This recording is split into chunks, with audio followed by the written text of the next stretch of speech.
IIT Delhi केंद्र में।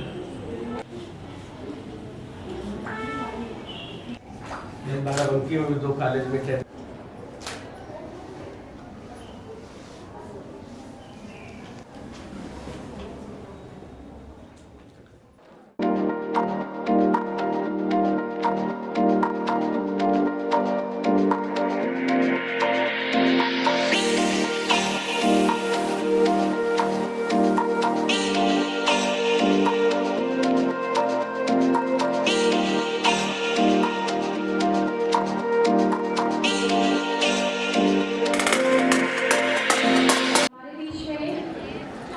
आदरणीय प्रबंधक सर, हमारे प्रिंसिपल, हम लोग इस प्रोग्राम को स्टार्ट करें।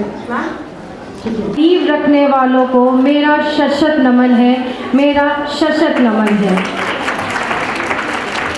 आज इस प्रांगण में उपस्थित हमारे मुख्य अतिथि श्री अंगद सिंह MLC बाराबंकी सदस्य विधान परिषद, हमारे विशिष्ट अतिथि श्री प्रांशुल द्विवेदी जी सदन विधान परिषद अध्यक्ष भाजपा युवा मोर्चा नेता, हमारे दूसरे विशिष्ट अतिथि Shri Atma Prakash Mishra sir programme head Doordarshan, हमारे महाविद्यालय के प्रबंधक श्री विजय दयाल सर और उनके सुपुत्र श्री अमित दयाल सर जी, और हमारी सतत प्रेरणा स्रोत हमारी प्रिंसिपल श्रीमती मंजुला उपाध्याय जी, प्रांगण में उपस्थित सभी गणमान्य अतिथिगण, शिक्षिकाएं, अभिभावक, छात्राओं का मैं डॉक्टर क्षितिज शुक्ला नवयुग कन्या महाविद्यालय के 61वें संस्थापक दिवस पर समस्त नवयुग कन्या महाविद्यालय परिवार की ओर से आप सबका स्वागत करते हैं।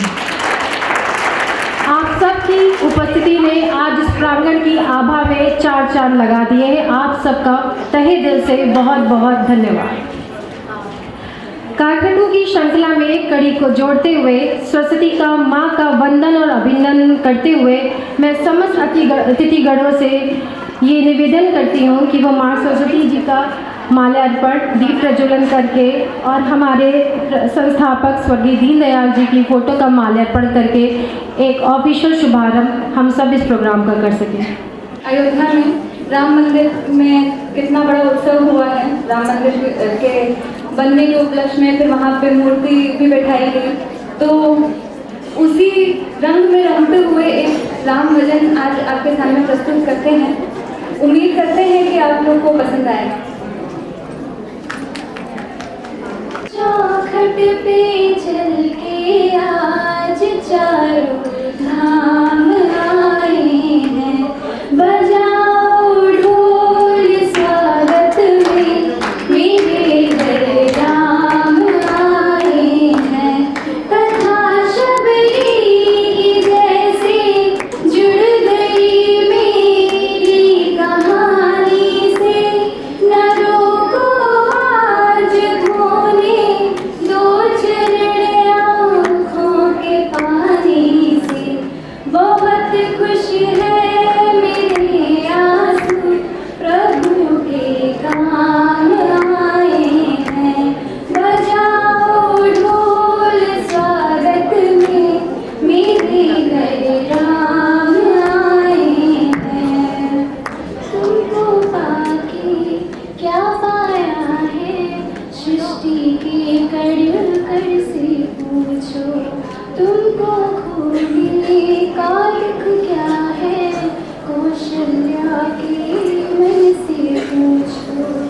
द्वार मेरे ले अभागे, प्रदेश आज खुशी ढोल जो तीनों सुने। बेटा आगे से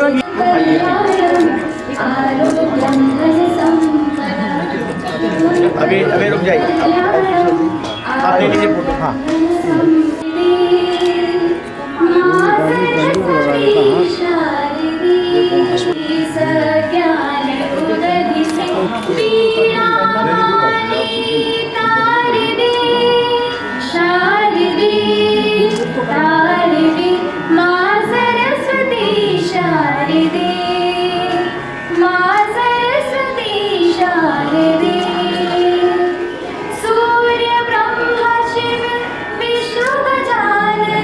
जिन चरणों को सेवते, सूर्य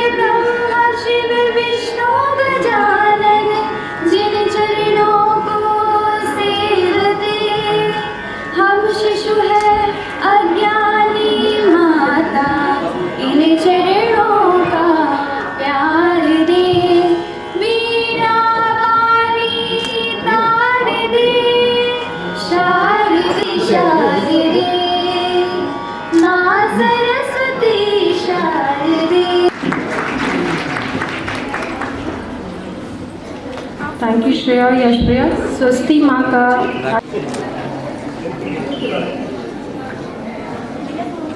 इसी के साथ मैं अपने मुख्य अतिथि श्री अंगद सिंह, विशिष्ट अतिथिगण श्री प्रांशु दत्त द्विवेदी जी, श्री तालियां इन सारे अतिथिगणों के लिए।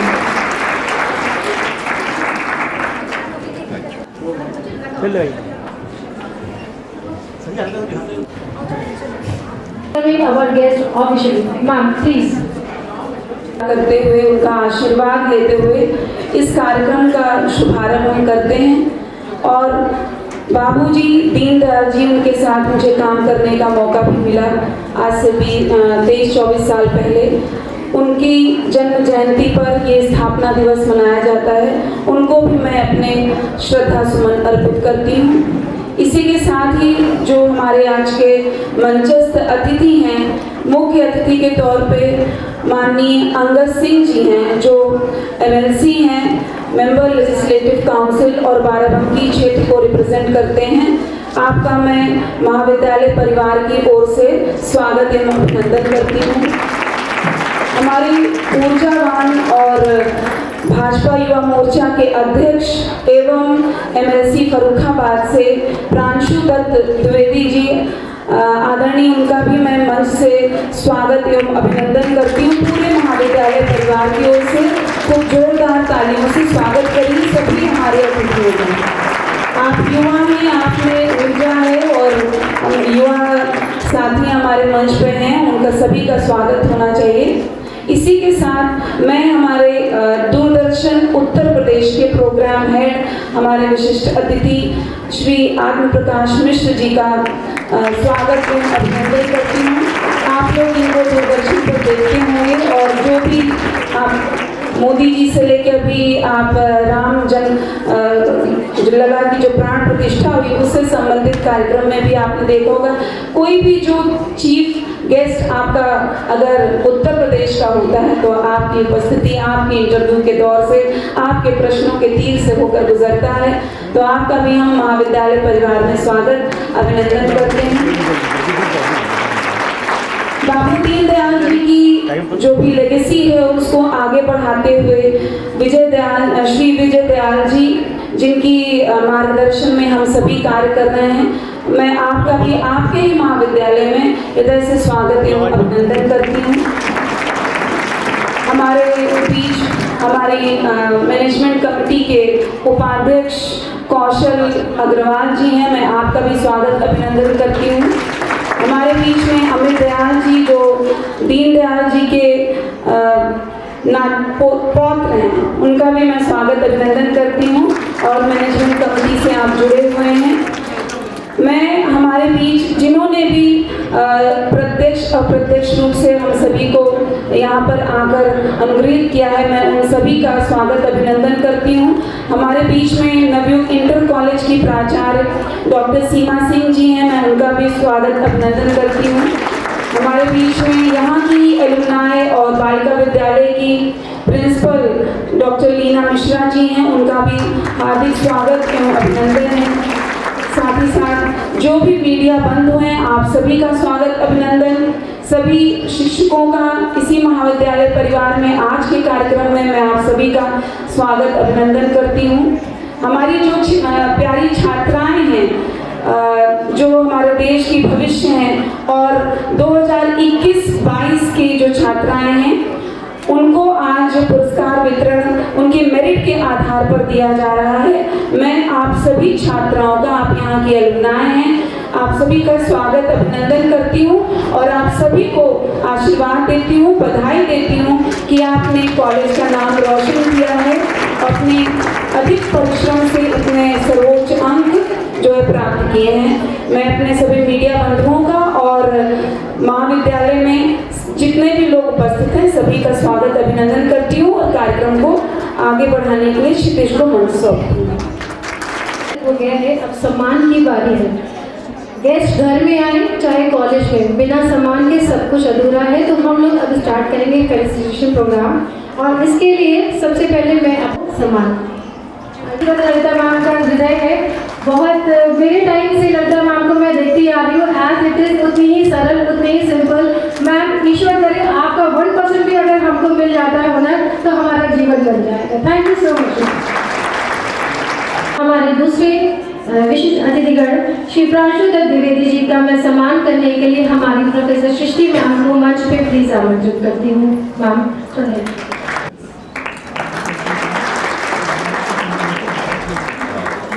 तालियां धीरे हो गई हैं, हाथ पकड़ो सब लोग।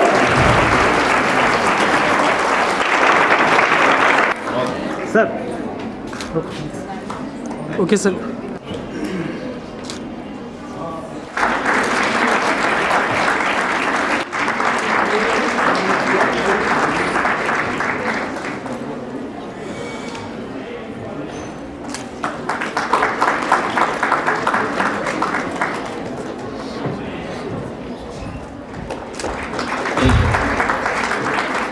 हमारे बीच में doctor Manoj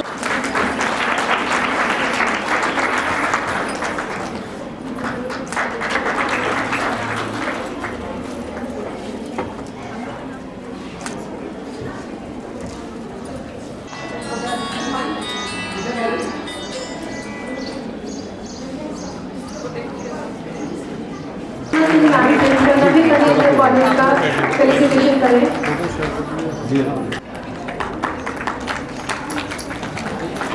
ma'am ma'am okay ma'am okay जी को आमंत्रित करना चाहते हैं स्टेज पे कि सर आप प्लीज आए और अपने आशीर्वचन से हमको विद्यालय के फाउंडर्स डे पर यहाँ पर जो प्राइज डिस्ट्रीब्यूशन कार्यक्रम है, ऐसे में यहाँ के इस कार्यक्रम में हमारे मुख्य अतिथि मेरे विधान परिषद में वरिष्ठ साथी अंगद सिंह जी, हमारे दूरदर्शन में इंचार्ज के रूप में काम संभाल रहे और लगातार मेरी इनसे बात होती रहती है ऐसे आकाश मिश्रा जी, यहाँ के मैनेजर सर आदरणीय विजय दयाल जी, हमारी प्रिंसिपल आदरणीय उपाध्याय जी, और यहाँ पर बहुत अच्छी संख्या में मैं देख रहा हूँ हमारी मातृशक्ति उपस्थित है। वैसे तो कॉलेज का कार्यक्रम है, लेकिन हम लोग पॉलिटिकल लोग हैं, जो जहाँ जाते हैं तो वहाँ कुछ ना कुछ पॉलिटिकल बात जरूर कर देते हैं। तो मातृशक्ति के बीच में हूँ, तो जो मेरे जीवन में देखता हूँ, आदरणीय प्रधानमंत्री जी की वर्किंग को देखता हूँ और किस दृष्टि से उन्होंने मातृशक्ति को सोचा है, समझा है, उसके लिए क्या परिवर्तन किए हैं, जरूर 2 मिनट में कहना चाहूंगा। मैं कल एक कार्यक्रम में था और कार्यक्रम में यहाँ तो मेरे को सीधे बुलाने को बोल दिया गया, उसमें मेरा नंबर आने तक मुझे 2 घंटा लग गया। मॉर्निंग में थोड़ा मैं लिक्विड यहाँ लेता हूँ तो बैठा रहा, तो टॉयलेट नहीं जा पाया। तो टॉयलेट ना जाने पर, अगर टॉयलेट ना जाना पड़े तो घंटे 2 घंटे कुछ पीड़ा होती है। हमारी बहनें मुस्कुरा रही हैं। प्रधानमंत्री जी ने गांव-गांव में शौचालय बनवाए। जब वो शौचालय नहीं होते थे तो पुराने समय में हमारी माताओं बहनों को खेत में शौच के लिए जाना पड़ता था, रात का इंतजार करना पड़ता था। उस पीड़ा को कल मुझे समझ में आया। 5-5 घंटे वो इंतजार करती थी अगर दिक्कत हो। और वही नहीं, हमारे मेरे कदम बदल जिनके माध्यम में इस कार्यक्रम में आया, उनके मित्र भी यहाँ बैठे हुए। मेरा गांव गंगा किनारे फर्रुखाबाद में अमृतपुर में, उधर बाढ़ जब आती थी तो खेतों में भी पानी भर जाता था, वहां भी नहीं जा पाते थे। हाईवे के किनारे टॉयलेट और शौच के लिए जाना पड़ता था। ट्रक बस निकलते थे, तमाम शैतान किस्म के लोग होते थे, लाइट मार देते थे। माता बहन को उठ के खड़ा होना था, बैठना पड़ता था। ऐसी हमारी माताओं के कष्ट को किसी ने समझने का काम किया तो प्रधानमंत्री नरेंद्र मोदी ने किया, जो आज गांव-गांव प्रचार है।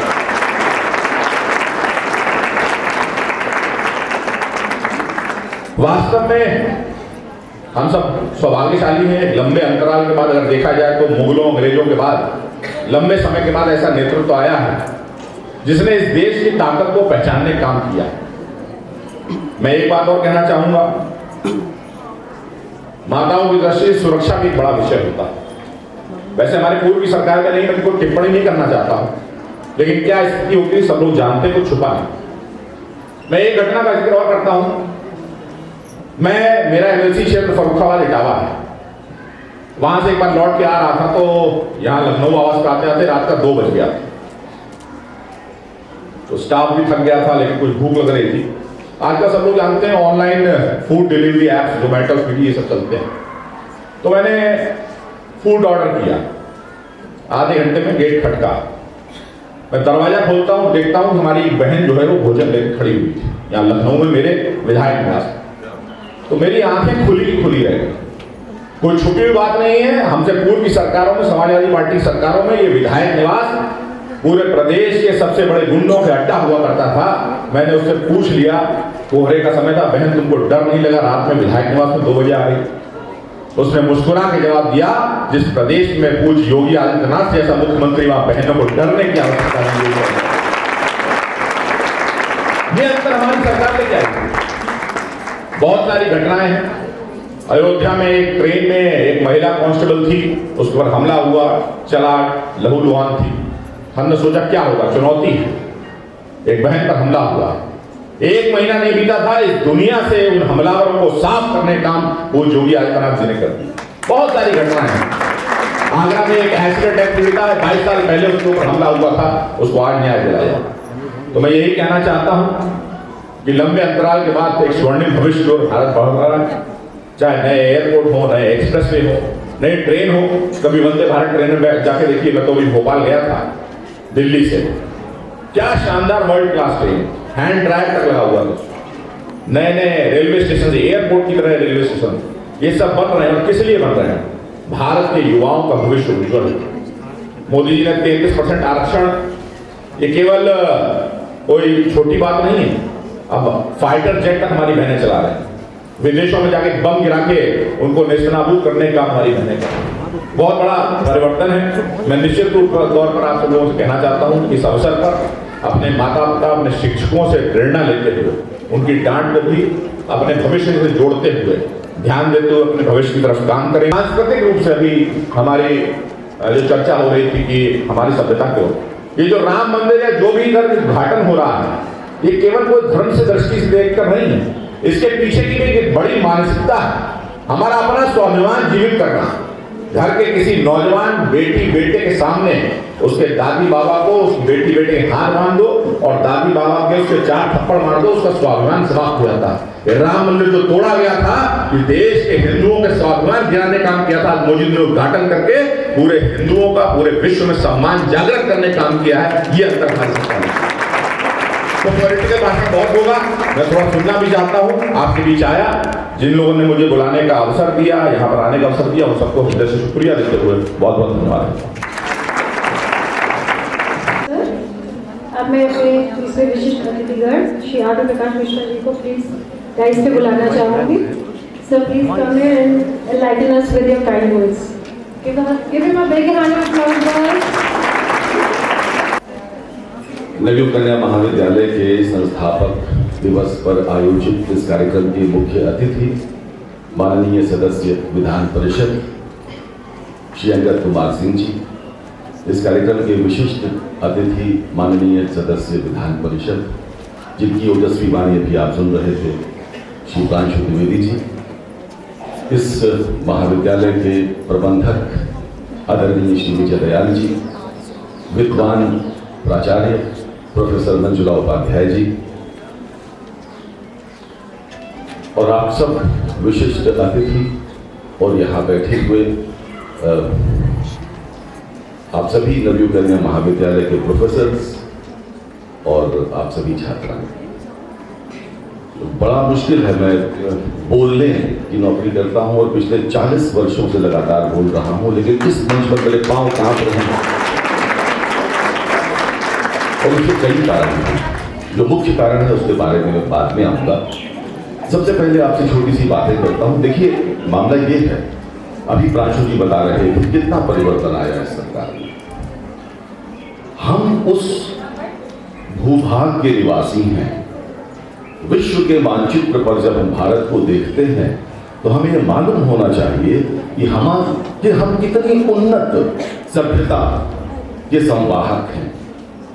ये वही देश है जिस देश में ऋग्वेद की ऋचाएं रचने वाली विदुषी लोपामुद्रा थी। ये वही देश है जहां महाराजा जनक, जिनकी बेटी सीता और उससे छोटी बहनें उर्मिला, मांडवी और शुद्धकीर्ति, जब उनके विद्या का आरंभ हुआ तो वो आरंभ करने वाली विदुषी गार्गी थी। ये लोपामुद्रा का देश है, ये गार्गी का देश है, ये अपाला का देश है। बीच में एक लंबा कालखंड ऐसा रहा जिस कालखंड में अरब देशों से घोड़े पर चढ़कर तमाम लोग यहां पर आए। उन्होंने हमारी सभ्यता को तहस नहस किया, हमारी छाती पर चढ़कर हम पर राज किया और हमारे आत्मबल को विदीर्ण कर दिया, एकदम तोड़ दिया उसे। 1000 वर्ष का कालखंड, उस कालखंड में हमने बहुत कुछ खोया। हमने नालंदा का विश्वविद्यालय खोया, हमने तक्षशिला खोया, हम बीच में एक ब्रेक सा आया। लेकिन मित्रों, अब समय करवट ले रहा है। एक समय ऐसा आया जब अंग्रेजों ने हम पर राज किया और उन्होंने हमको बताया कि ये तो सपेरों का देश है, ये तो साधुओं का देश है। लेकिन आप ध्यान दीजिए, हमारी पूरी पीढ़ी के आत्मबल को तोड़ने का काम किया। आज से 50 वर्ष पहले जिस बात को लेकर हमारा मजाक उड़ाया जाता था, आज पूरा विश्व उसी ओर मुड़ कर आ रहा है। आज से 50-60 साल पहले अगर हम खेतों में गोबर की खाद के प्रयोग की बात करते थे तो हमारा मजाक उड़ाया जाता था और यूरिया और पेस्टिसाइड्स की बातें की जाती थी। आज पलटकर हम ऑर्गेनिक फार्मिंग की बात कर रहे हैं। आज से 50-60 साल पहले अगर हम आयुर्वेद की बात करते थे तो दुनिया हम पर हंसती थी। दुनिया इसलिए हंसती थी क्योंकि हमारी सरकार हम पर हंसती थी। और आज पूरा देश आयुर्वेद की बात कर रहा है। आज से 50-60 साल पहले जब हम ध्यान और योग के बारे में बात करते थे तब दुनिया हम पर हंसती। लेकिन आज संयुक्त राष्ट्र संघ में बैठकर देश के प्रधानमंत्री योग करते हैं और दुनिया के 150 देशों के राष्ट्राध्यक्ष और वहां के निवासी भी योग और ध्यान बैठकर करते हैं। ये बदलता हुआ भारत है। कहने का मतलब ये कि हमें अपनी जो हमारी पुरानी परंपराएं हैं उनको भूलना नहीं है। वो हमारा मजाक उड़ाते थे, वो बताते थे कि अंग्रेजी में यहाँ बड़ी डोमेस्टिक वायलेंस है। लेकिन आपको जानकर ताज्जुब होगा कि जब देश आजाद हुआ तो उत्तर प्रदेश की पहली राज्यपाल महिला थी, उनका नाम सरोजनी नायडू था। 1963 में इस प्रदेश में सुचेता कृपलानी मुख्यमंत्री बनी। और छोड़िए, भारत देश में 1966 में इंदिरा गांधी प्रधानमंत्री बनी और हमें सपेरों का देश बताने वाले यूके में पहली जो प्रधानमंत्री मार्गरेट थैचर थी, उसके 13 साल के बाद 1979 में प्रधानमंत्री बनी। कहने का मतलब ये कि गौरवशाली था अतीत और भविष्य भी महान है अगर संभालें हम उसे जो वर्तमान है। ज्यादा बातें क्या करूं, अभी मुख्य अतिथि महोदय को आपसे मुखातिब होना है, लेकिन हमको अपनी जड़ों से जुड़कर रहना होगा। हमें खुद पर भरोसा करना होगा। हमें हिंदी बोलने पर हीन भावना से ग्रसित नहीं होना होगा। ये अगर हम अपनी भाषा में बात करते हैं, अगर हम मातृभाषा में बात करते हैं, अगर हम अंग्रेजी में बात नहीं करते और हीन भावना के शिकार हैं, उस हीन भावना को हमें अपने आप से हटाना होगा। हमें मैकॉले के उस पोस्टकार्ड को याद करना होगा जो उसने इंग्लैंड के पार्लियामेंट को भेजा था, जिसमें उसने अंग्रेजी में लिखा था कि मैंने पूरे भारत को घूमा, पूरब से पश्चिम तक, उत्तर से दक्षिण तक, और मैंने देखा यहाँ कोई दरिद्र नहीं है। दरिद्र समझते हैं आप, निर्धनता और दरिद्रता में फर्क होता है। प्रायः हम निर्धन और दरिद्र दोनों को एक ही मान लेते हैं। निर्धन वो है जिसके पास धन का अभाव है और दरिद्र वो है जिसके पास संतुष्टि का अभाव है। यानी आपको कुछ भी मिल जाए लेकिन आपको और चाहिए, वो दरिद्र होता है। लेकिन निर्धन होना एक इत्तेफाक हो सकता है, लेकिन दरिद्र होना हमारी मानसिक विकृति होती है। मैकॉले ने लिखा था पोस्टकार्ड, यूके को भेजा था अपनी पार्लियामेंट को, और उसने लिखा था कि I travel from north to south and from east to west, और मैंने यहाँ एक भी निर्धन दरिद्र व्यक्ति नहीं देखा। मैंने यहाँ पर लोगों को शिक्षित पाया, मैंने लोगों को अपनी जड़ों से जुड़ा हुआ पाया।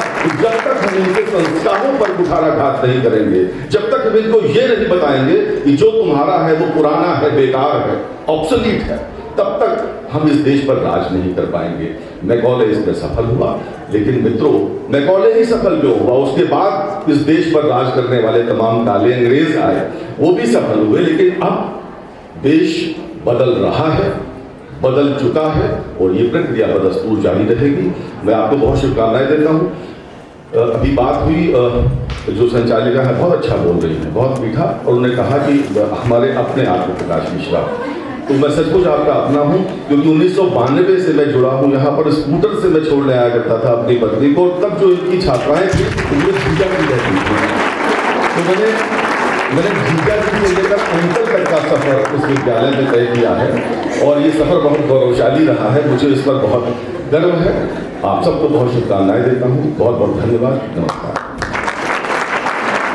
मैं उस टाइम पे थी, आज उससे थोड़ी और मैं आपकी आवाज़ की फैन हो गई हूँ। तो थैंक यू सो मच। कार्यक्रम को थोड़ा और आगे बढ़ाते हैं। मैं आग्रह करती हूँ अपने मुख्य अतिथिगण श्री अंगद सिंह जी से कि वो मंच पे आए और अपने आशीर्वादों से हम सबको अभिभूत करें। सारे लोग बोल चुके हो, हमारे विशेष अतिथि। मुख्य अतिथि को बोलने के लिए कुछ बचता नहीं है, फिर भी मैं कोशिश करता हूँ। आज नवयुग कन्या महाविद्यालय का स्थापना दिवस भी है। इसको स्थापना करने वाले स्वर्गीय दीनदयाल जी की आज पुण्यतिथि भी है। उनको मैं नमन करते हुए अपनी वाणी की शुरुआत करना चाहता हूँ। आज कुछ मेधावी छात्रों को भी सम्मानित करना है, इसलिए इस कार्यक्रम में आज मंच पर उपस्थित हमारे भारतीय जनता पार्टी के युवा मोर्चा के प्रदेश अध्यक्ष और सदस्य विधान परिषद, सौभाग्य से हम दोनों लोग साथ साथ में विधान परिषद में पहुंचे हैं। आप फर्रुखाबाद और इटावा को रिप्रेजेंट कर रहे हैं, मैं तो केवल बाराबंकी को रिप्रेजेंट कर रहा हूं। ऐसे हमारे भाई प्रांशुधर द्विवेदी जी आज इस कार्यक्रम में दूरदर्शन के इंचार्ज, जिनके बदौलत हम लोग टीवी पे देखे जाते हैं, ऐसे हमारे बड़े भाई आत्म प्रकाश मिश्रा जी, कॉलेज के प्रबंधक दादा विजय दयाल जी, कॉलेज की प्रिंसिपल मैडम मंजुलता उपाध्याय जी, आप सबका मैं स्वागत अभिनंदन करता हूं। मेरे सामने बैठे हुए कई कॉलेज के प्रिंसिपल, आपका भी मैं स्वागत अभिनंदन करता हूं। और भी सम्मानित शिक्षकगण, आप सबका भी मैं स्वागत करता हूं, वंदन करता हूं, अभिनंदन करता हूं। हमारे सामने बैठे हुए देश के भविष्य प्यारे प्यारे स्टूडेंट जो बालिका के रूप में हैं, आपको मैं शुभकामनाएं देता हूं कि आप अपने गंतव्य को प्राप्त करें। आपने अपनी जिंदगी में जो भी लक्ष्य का निर्धारण किया है उसको प्राप्त करें, ऐसी मैं शुभकामनाएं भी देता हूं और अग्रिम बधाई भी देता हूं। निश्चित रूप से हमारे प्रांशु भाई ने राजनीतिक थोड़ी बहुत चर्चा कर ली है, मिश्रा जी ने सामाजिक चर्चा कर ली है, तो अब हमारे लिए बचता है कि और हम अपने बच्चों से बात करें। हम लोग कॉलेज आते हैं किसी न किसी उद्देश्य से आते हैं। हम कॉलेज आते हैं तो हमारा कोई उद्देश्य होता है, वो उद्देश्य होना भी बहुत जरूरी होता है। उसको मैं एक एग्जाम्पल के तौर पे आपको बताना चाहता हूँ। मैं रेलवे स्टेशन पर जाता हूँ, 500 के 4-5 नोट निकाल के मैं काउंटर पर देता हूँ कि हमको टिकट दे दीजिए। काउंटर पे बैठा हुआ व्यक्ति क्या आपको टिकट दे देगा? निश्चित रूप से आपको टिकट नहीं देगा, आपसे कुछ पूछेगा। आपसे पूछेगा कि आपको कहाँ जाना है।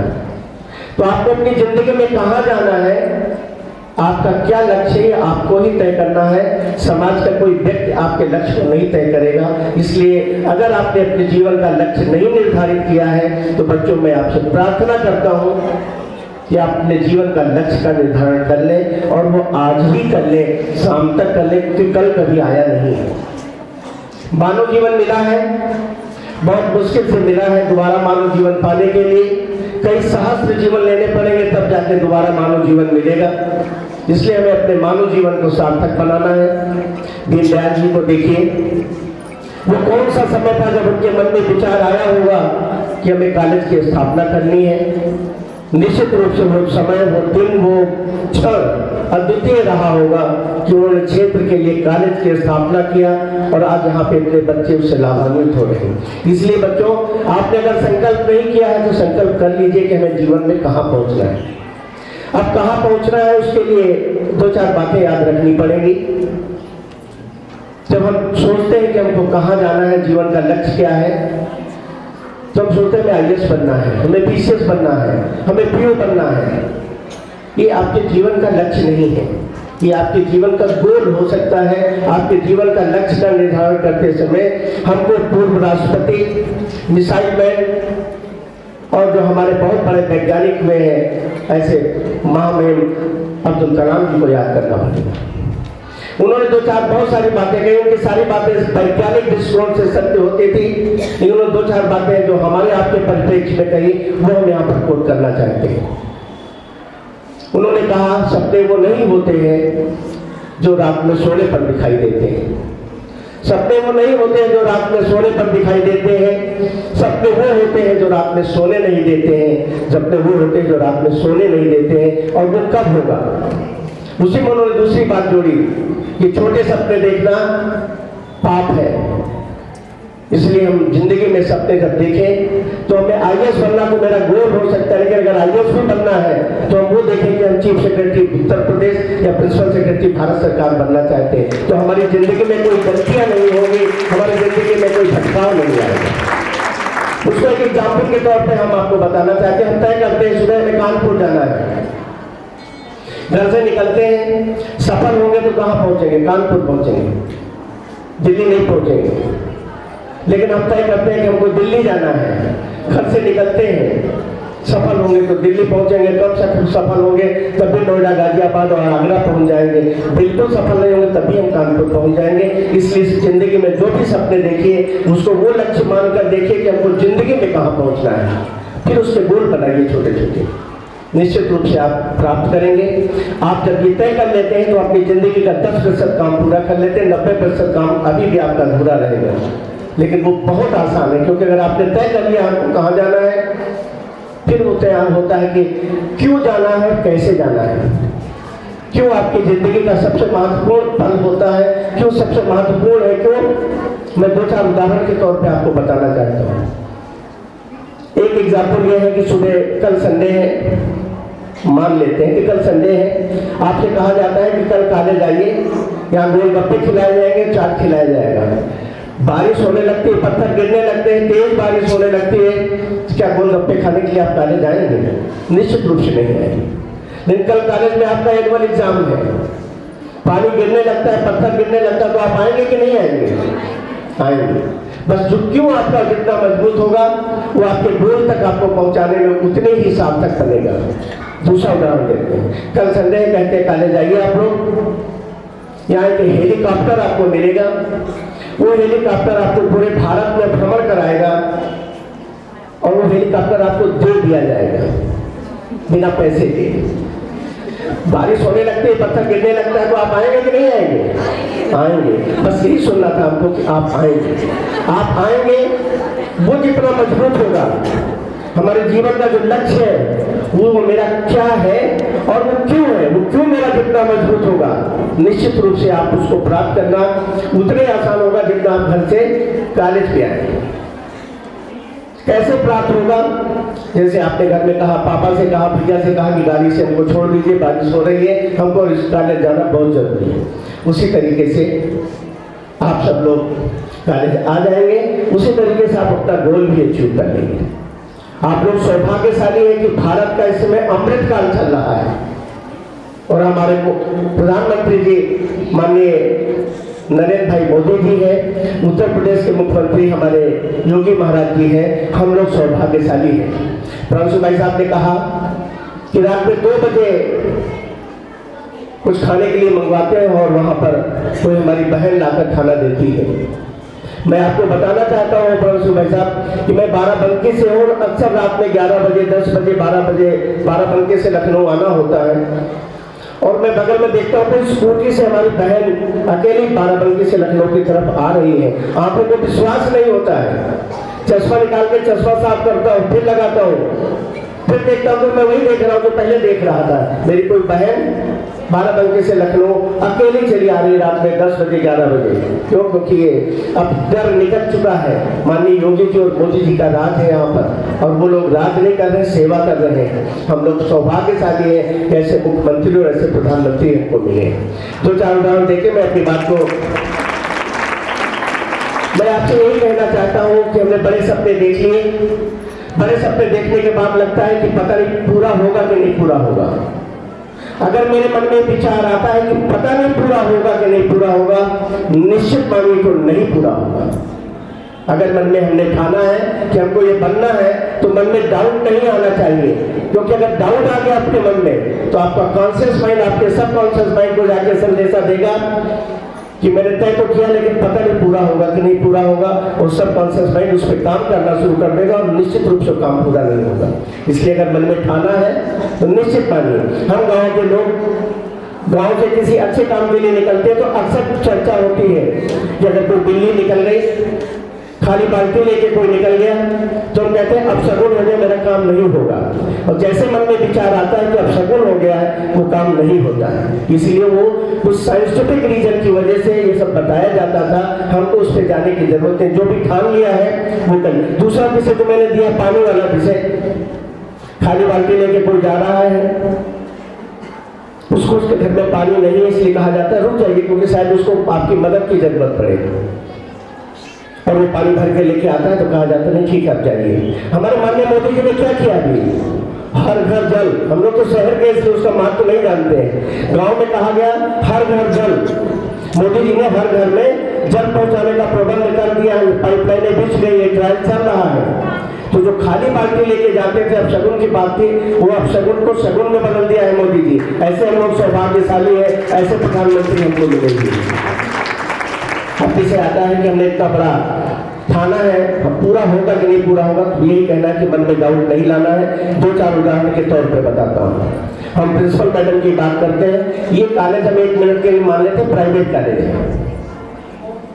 एडमिशन का टाइम है, आप टिफिन लेकर आती हैं, चाय बनवा के पीती है, दोपहर में टिफिन भी खाती हैं, शाम हो जाता है, एक भी एडमिशन नहीं आते हैं आपके कॉलेज में, तो आप खुश होकर घर जाएंगे कि दुखी होकर जाएंगे?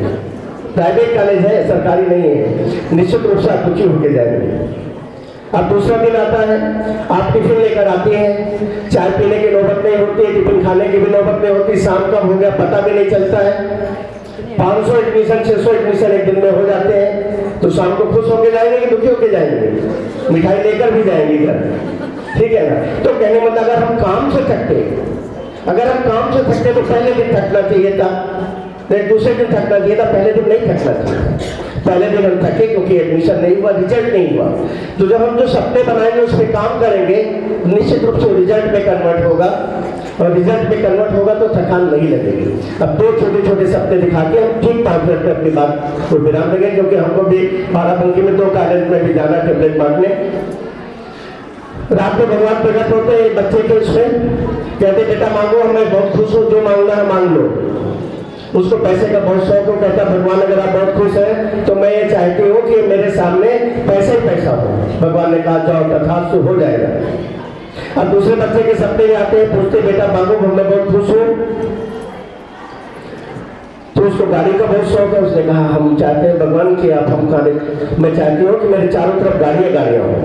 भगवान ने कहा जाओ तथास्तु, खुश हो जाएगा। दोनों बच्चे आते हैं, अपने प्रिंसिपल मैडम से बताते हैं कि मैडम मेरे रात में सपने में भगवान आए थे और मैंने उनसे मांग लिया। तो मैडम कहती है कि बहुत अच्छा किया, लेकिन आपने क्या मांगा? आपने तो बैंक में नौकरी कैसे की मांग ली? आपके सामने पैसा है, आपके सामने पैसा है, लेकिन वो पैसा आपका है क्या? नहीं है ना।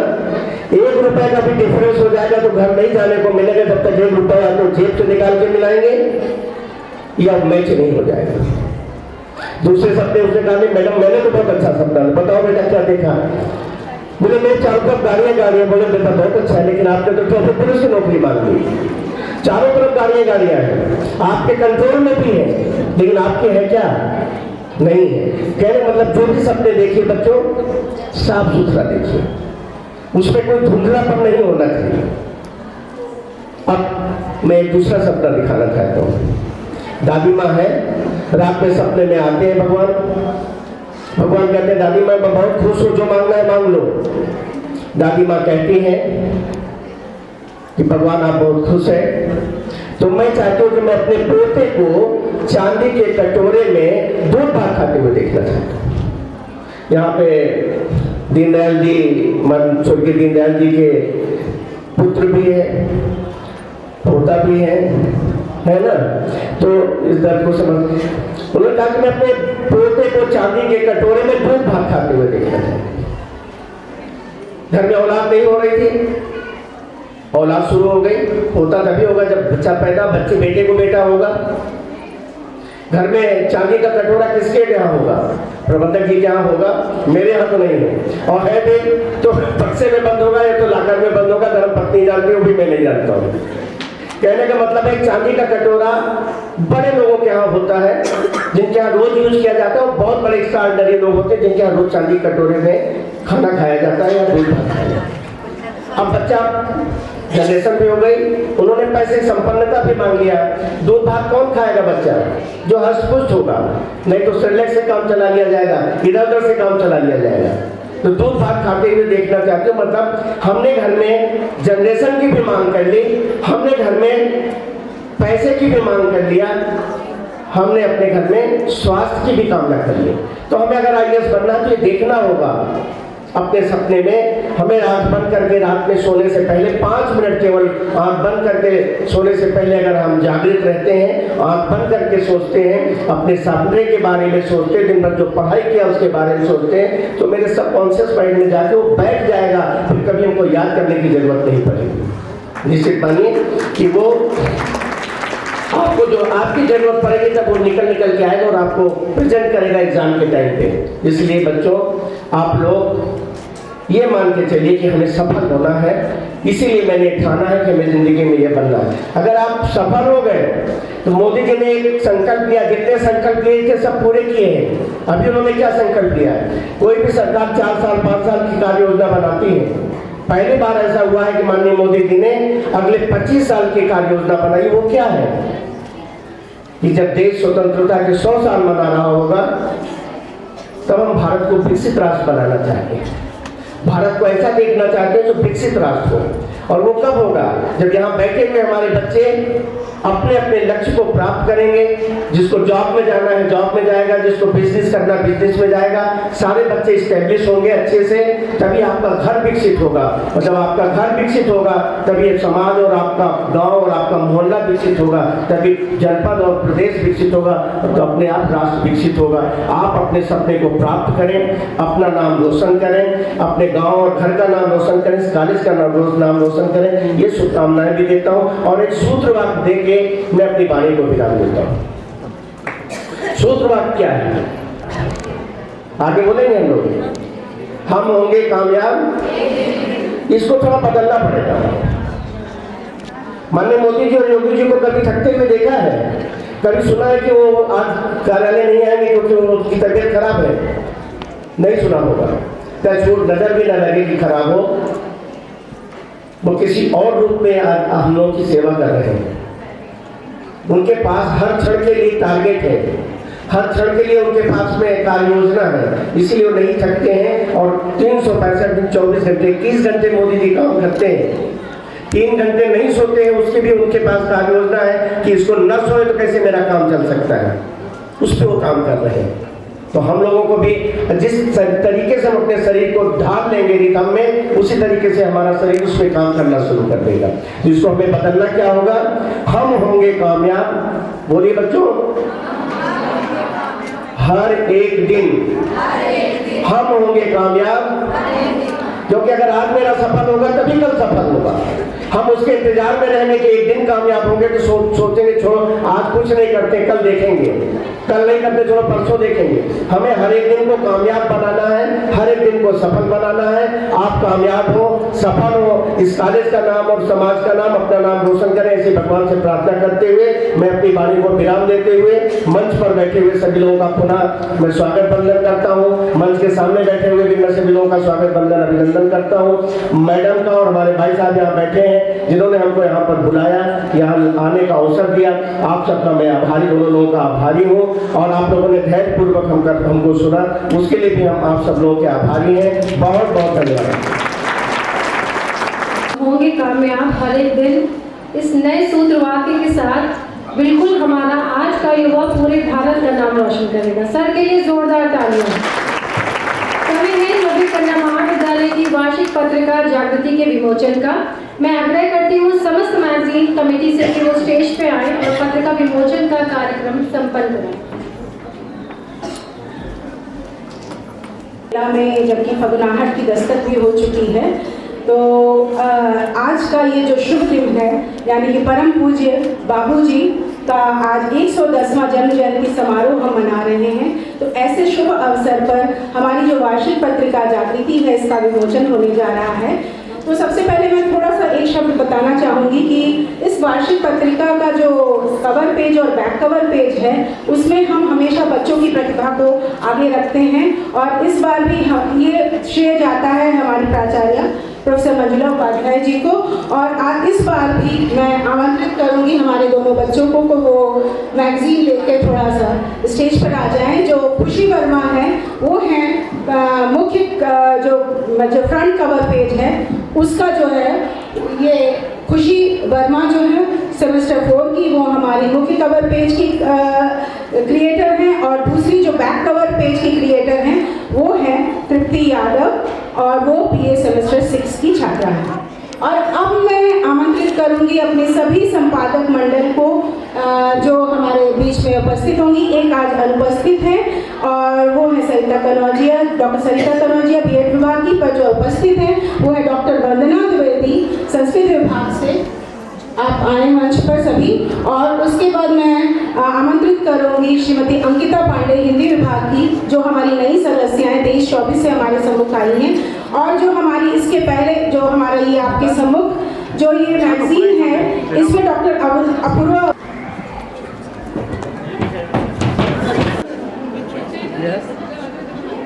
फोटो ऐसे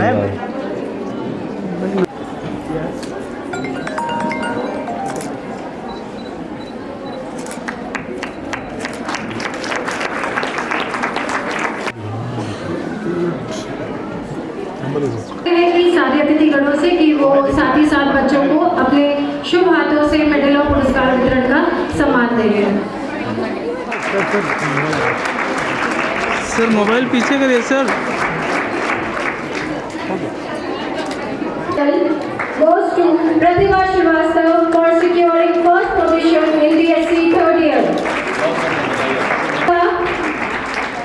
For securing highest marks in BCom third year. Radhika Mishra इनको जाता है silver medal for securing second position in भूमिका ललवानी इनको जाता है silver medal for securing second highest marks in BCom. Bhavya Mishra and Priyanki Badoliya, Bhavya and Priyanshi को ब्रॉन्ज मेडल जाता है for securing third position in BA third year.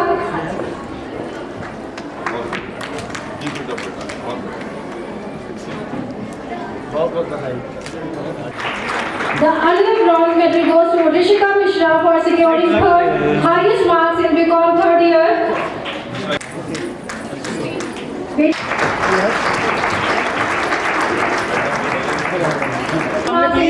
बेटा सामने, बेटा इधर फ्रंट से। स्वीटी पांडे, वर्तिका सक्सेना,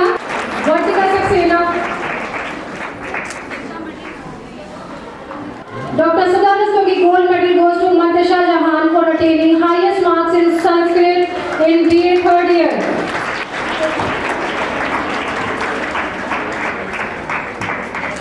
ओके सब आगे रहेंगे। सामने please.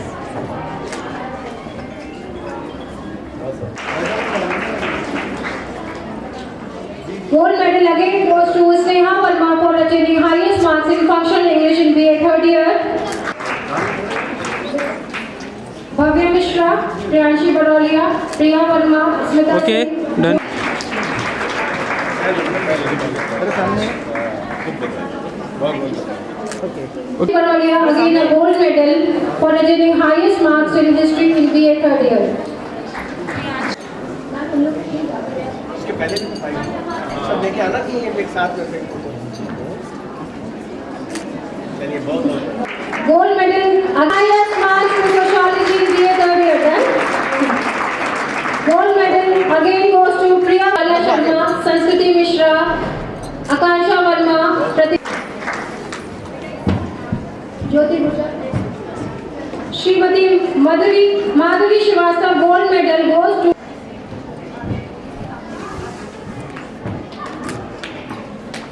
Srimati Urmila Singh Memorial gold medal goes to Sonia Rawat for attaining highest marks in economics in BA.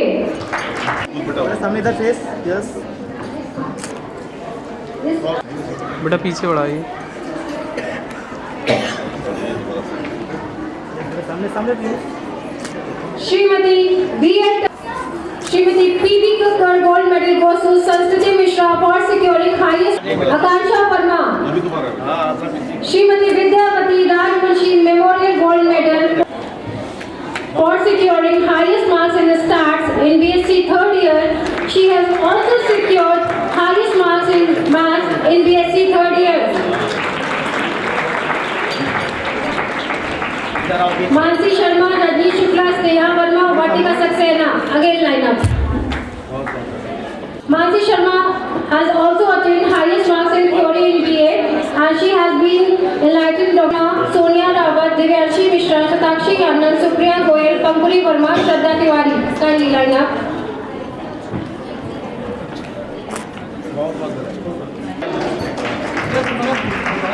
जो करंट स्टूडेंट्स है क्या उनका वाइब आज कम है? बेटा आप फिजिकल एजुकेशन के बहुत एक्टिव है, दोनों हाथ जोर से ऊपर करेंगे और ताली बजाइए। अपने college gold medal goes to Yashika Sharma for attaining highest marks in education, Sonia Rawat for attaining highest marks in BA first year. Priya Yadav, Mehak Gupta, Andrea Singh, line up. Bronze medal goes to sir come please. This is actually a proud moment कि guest भी थक रहे हैं, मुंह भी थक रहा है, बट बच्चों का वाइब कम नहीं होने वाला।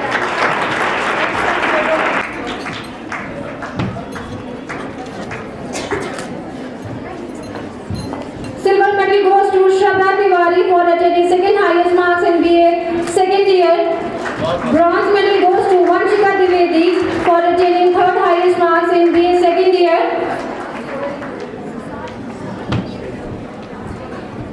Silver medal goes to Ananya Shukla for attaining second highest marks in BSc first year. Bronze medal goes to Anupriya Yadav for attaining third highest marks in BSc first year. Meenakshi Yadav and Isha Sahu. Bronze medal is given to Anupriya Yadav for attaining third highest marks in BSc first year.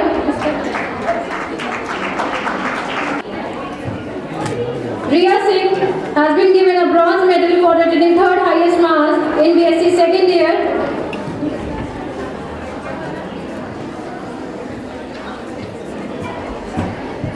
Meenakshi Yadav has been given a bronze medal for attaining third highest marks in BCom first year. Isha Sahu has been given a bronze medal for attaining third highest marks in BCom second year. इन्होंने 26 जनवरी 2024 को नई दिल्ली के कर्तव्य पथ पे आयोजित parade में प्रतिभाग करके महाविद्यालय को गौरवित करने हेतु इनको आज ट्रॉफी प्रदान की जा रही है। मैं आग्रह करती हूँ पल्लवी मिश्रा की अगर कोई रिलेटिव आग्रह करती हूँ कि मैम आप उनके भी हाथ पे आते थे वहाँ पे नवे गज का ट्रॉफी रिसीव करिए। भावुक मोमेंट है।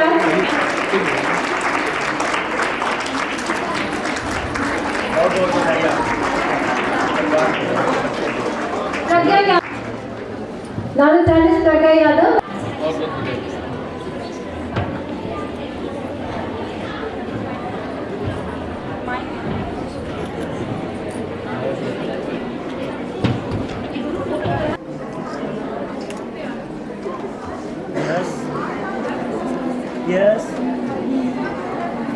सब लोग शांत रहिए, थोड़ा सा चेयर अप करते हुए देखिए, देखिए सब शांत बैठे रहेंगे।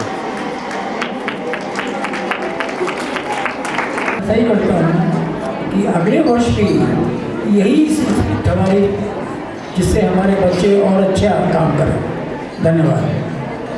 प्रिंसिपल मैम से एक ऑफिशियल वोट ऑफ थैंक्स के लिए रिक्वेस्ट करना चाहती हूँ कि मैम यहाँ जो भी खड़ाई है प्लीज़ उनके लिए। समाप्त और सफल दोनों ही हुआ। अभी अभी जिन भी छात्राओं ने मेडल प्राप्त किए, जिन्होंने ट्रॉफीज प्राप्त की, उनको ढेर सारी शुभकामनाएं और बहुत ढेर सारा आशीर्वाद कि जैसा कि हमारे एमएलसी साहब ने कहा कि जो है आपको अपना लक्ष्य निर्धारित करना चाहिए और बहुत अच्छी सीख आप स्टूडेंट ओरिएंटेड उन्होंने दी। और जैसा कि अभी उन्होंने सुबह बताया कि उनके 4 कॉलेजेस हैं, तो वो जो दूरदृष्टि लेकर वो चल रहे थे, उन्होंने आपको इसलिए मोटिवेट किया और मुझे लगता है कि इससे मोटिवेट होकर अभी आप और ज़्यादा आगे कार्य करेंगी। बहुत सारी छात्राएं होंगी जो पीजी कर रही होंगी, कुछ जॉब कर रही होंगी, क्योंकि ये 2021-22 के मेडल्स थे। तो आप सभी को बहुत बहुत शुभकामनाएं, बधाई। मैं हमारे मंच पर उपस्थित जिन्होंने अपने बहुमूल्य समय से निकालकर हमारे कॉलेज को अपना समय दिया, हमारे आज के मुख्य अतिथि माननीय श्री अंगद कुमार सिंह जी को हार्दिक धन्यवाद देती हूँ। आपके साथ ही हमारे जो 2 विशिष्ट अतिथि हैं, श्री प्रांशु दत्त द्विवेदी जी, जो कि बहुत ही हम लोग बचपन से सुनते आए थे, ब्रह्मदत्त द्विवेदी जी के खानदान से आप हैं और जो है हम तो उनको शहीद होना ही कहेंगे कि उन्होंने अपनी निडरता का परचम लहराया और वो एक तरीके से शहीद हुए और हम लोग बचपन से लेके आज तक हमारी मनुस्मृति जो है वो हैं। तो मैं, आप उनके परिवार के सदस्य हैं, आप उनका नाम आगे बढ़ा रहे हैं और जो आप इस समय एमएलसी भी हैं और भाजपा युवा मोर्चा के अध्यक्ष भी हैं उत्तर प्रदेश के। ये बड़ी बात है क्योंकि जो युवा छात्र हो चाहे छात्राएं, तो उनके उत्साह वर्धन के लिए आपने देखा होगा कि सबसे पहला संभाषण उनका हुआ और उन्होंने आपको जो वर्तमान सरकार की स्कीम्स है उससे जोड़ते हुए बताया और आपका उसका उत्साहवर्धन किया, आप सभी को मेडल्स प्रदान किए। तो आपने बहुमूल्य समय निकाला। थोड़ा सा कार्यक्रम विलंब भी इसे हुआ क्योंकि आप लोग राजनेता हैं, तो आपके जो रिप्रेजेंटेटिव्स हैं उनकी मांगों को पूरा करना, उनसे मिलना, ये आपके लिए ज़रूरी भी है। तो आपका मैं हृदय से धन्यवाद देती हूँ कि आपने अपना बहुमूल्य समय निकाला। मैं दूरदर्शन उत्तर प्रदेश के प्रोग्राम हेड श्री आत्म प्रकाश मिश्र जी ने, जिन्होंने आपने देखा ही होगा कि सरस्वती जी का उनकी वाणी पे एक तरीके से वास ही है कि कितनी अच्छे शब्दों का प्रयोग करते हुए और सटीक कम शब्दों में उन्होंने अपनी बात को संप्रेषित किया आप तक। आपका भी मैं हृदय से धन्यवाद देती हूँ। हमारे मैनेजर साहब स्वास्थ्य बहुत अच्छा ना होने के बावजूद भी सुबह से हम लोग के साथ हैं, अपना आशीर्वचन हम लोग को दे रहे हैं और मार्गदर्शन हम लोग को दे रहे हैं। आपका भी बहुत बहुत धन्यवाद। मैनेजमेंट कमेटी से कौशल अग्रवाल जी, अमित दयाल जी, आपका भी बहुत बहुत धन्यवाद। साथ ही हमारे बीच लुआंटा मतलब लखनऊ यूनिवर्सिटी कॉलेज एसोसिएशन के प्रेसिडेंट डॉक्टर मनोज पांडे जी अभी तक हमारे बीच हैं, बहुत समय दिया आपने, आपको भी बहुत बहुत धन्यवाद। इंटर कॉलेज की प्रिंसिपल, क्योंकि इंटर की भी स्थापना इसी सोसाइटी ने की है और आपका भी बहुत बहुत धन्यवाद कि आप भी सुबह से हमारे बीच आई। आज सिर्फ बोर्ड के एग्जाम्स की छुट्टियां, आप बहुत व्यस्त हैं बोर्ड के एग्जाम्स में, आपका भी बहुत बहुत धन्यवाद। अन्य महाविद्यालयों से पधारे, मेरे आग्रह पर पधारी शिक्षिकाएं, डॉक्टर मेरे पूर्ववर्ती कॉलेज से डॉक्टर माधुरी यादव, डॉक्टर उषा पाठक जी, आपका भी बहुत बहुत धन्यवाद। डीएवी डिग्री कॉलेज से डॉक्टर प्रीति सक्सेना जी, यहाँ की अलुमनाएं डॉक्टर लीना मिश्रा जी जो कि प्रिंसिपल है बालिका विद्यालय की, सभी शिक्षिकाएं, सभी छात्राएं और जिन्होंने भी मेडल प्राप्त किया है, आप सभी को हृदय तल से आभार। क्लास 4 एम्प्लॉयज़ और क्लास 3 एम्प्लॉयज़ जो कि बैकबोन होते हैं किसी भी कार्यक्रम के, और हमारे मीडिया बंधु, क्योंकि हम दिखते तभी हैं जब हमारा मीडिया में न्यूज़ आती है और इसके लिए मैं कहीं भी जाती हूँ तो लोग मुझे शुभकामनाएं देते आपका कॉलेज तो बहुत काम कर रहा है। काम तो सभी करते हैं, पर काम दिखता है तभी आपको पता चलता है कि हाँ काम हो रहा है। समाज में हमारे अच्छे कार्यों को, हमारी बातों को जो पहुंचाते हैं मीडिया बंधु, आपका हृदय से आभार, आप सभी का आभार। मैं इसके बाद हमारे बीच कलाकार हैं अतुल तिवारी जी, जो कि बाबूजी की स्मृति में भजन सरिता होगी, तो मैं चाहूँगी कि जिन आप सभी यहाँ पर बने रहें, खासतौर पे जो छात्राएं हैं उनका रिफ्रेशमेंट भी है और मतलब आपका भोजन भी है, भजन भी है। तो किसी भी कलाकार का उत्साहवर्धन करने के लिए आपको मैं चाहूँगी कि भजन सरिता को भी अटेंड करें। और मैं सभी अपने अतिथियों से आग्रह करती हूँ कि मैनेजमेंट कमेटी रूम में आप सूक्ष्म जलपान के लिए हमारे साथ चलें, तो ये हमें अनुग्रहित करेंगे, अपना थोड़ा सा समय और निकालें।